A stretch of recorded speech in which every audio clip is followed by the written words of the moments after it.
upaya hukum banding, kasasi, peninjauan kembali, serta eksekusi pelaksanaan putusan dan pengawasannya.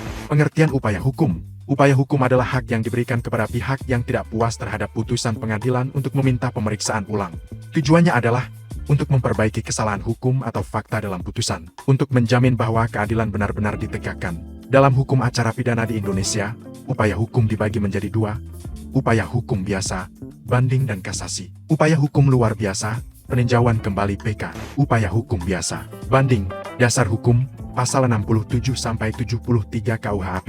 Pengertian, banding adalah permohonan yang diajukan oleh terdakwa atau jaksa penuntut umum kepada pengadilan tinggi terhadap putusan pengadilan negeri, jika salah satu pihak tidak puas dengan putusan tersebut.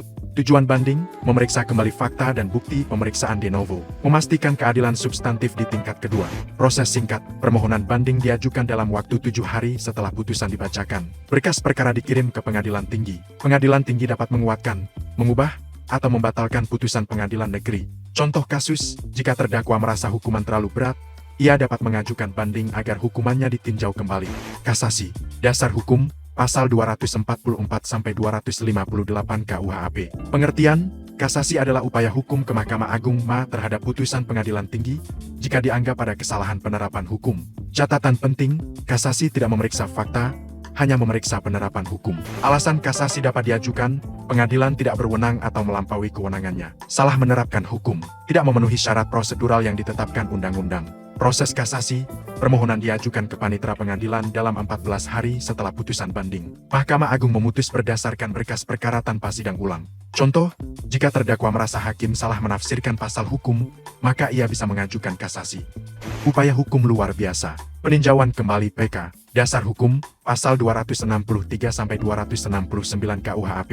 Pengertian, PK adalah permohonan untuk meninjau kembali putusan pengadilan yang telah berkekuatan hukum tetap inkrah. Siapa yang berhak mengajukan PK? Hanya terpidana atau ahli warisnya, bukan jaksa. Alasan PK menurut pasal 263 ayat 2 KUHP, ada novum bukti baru yang kuat dan belum diperiksa sebelumnya. Ada pertentangan dalam putusan pengadilan. Putusan didasarkan pada kekhilafan hakim atau kekeliruan nyata. Proses PK diajukan ke pengadilan yang memutus perkara pada tingkat pertama, lalu diteruskan ke Mahkamah Agung untuk diperiksa dan diputus. Tujuan PK, menjamin bahwa tidak ada orang yang dihukum tanpa dasar yang benar dan adil. Eksekusi putusan dan pengawasannya. Eksekusi putusan, dasar hukum, pasal 270 KUHP. Eksekusi adalah pelaksanaan terhadap putusan pengadilan yang telah berkekuatan hukum tetap inkrah. Pelaksana eksekusi, jaksa, sebagai eksekutor putusan pidana. Bentuk eksekusi, eksekusi pidana penjara, terpidana dimasukkan ke lapas. Eksekusi denda diserahkan ke kas negara. Eksekusi pidana mati dilakukan sesuai peraturan perundang-undangan. Prinsip penting, tidak boleh ada eksekusi sebelum putusan berkekuatan hukum tetap, kecuali ada putusan pengadilan yang menyatakan segera dapat dilaksanakan with forbear bid forum. Pengawasan pelaksanaan putusan. Pengawasan dilakukan oleh Kejaksaan memastikan eksekusi berjalan sesuai hukum. Pengadilan dan Mahkamah Agung melakukan supervisi hukum terhadap pelaksanaan putusan. Komisi Yudisial dan Ombudsman bisa ikut mengawasi jika ada pelanggaran etika atau maladministrasi. Tujuannya adalah agar eksekusi tidak disalahgunakan dan hak-hak terpidana tetap dihormati. Penutup. Jadi, teman-teman, upaya hukum adalah jaminan penting dalam sistem peradilan pidana untuk memastikan keadilan benar-benar ditegakkan. Mulai dari banding, kasasi, hingga peninjauan kembali. Semuanya adalah bentuk perlindungan hukum bagi para pencari keadilan. Dan setelah putusan berkekuatan hukum tetap, eksekusi dan pengawasan memastikan keadilan itu benar-benar diwujudkan. Ingat, hukum bukan hanya tentang menghukum tapi tentang menegakkan keadilan secara manusiawi.